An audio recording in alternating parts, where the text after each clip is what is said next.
এই দেখো আমি কাজ করছি, আমার কাছে বসে বসে খেলছে। কি নিয়ে খেলছে দেখো। একটা চটি কিন্তু সবসময় মুখে আছে। এটা নতুন চটি না, নাকি এটা নতুন চটিটা না বোধহয়। না, এটা ব্লু কালারের চটি।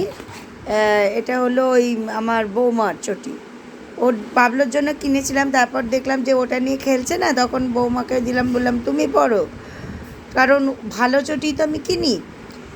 কিন্তু তারপর যেই আমার বৌমাকে দিলাম এটা, অমনি তখন পাবলো এটা নিয়ে নিল। হ্যাঁ, মানে পাবলোর জন্য যে নতুন চটিটা কিনবো আজকে, এখন করে কি সেইটাকে রেখে দিয়ে সবাই যেটা পরে সেইগুলো নিয়ে খেলা করতে ওর বেশি ভালো লাগে। আর লেজটা টিং টিং ডিং ডিং ডিং ডিং, আপন মনে আমার বেবিটা খেলে। আর আমার ঘন্টু বেবি আমার খাটের তলায় আছে, এই যে টুং টুং টুং টুং টুং টুং করে নড়ছে, টুং টুং করে নড়ছে।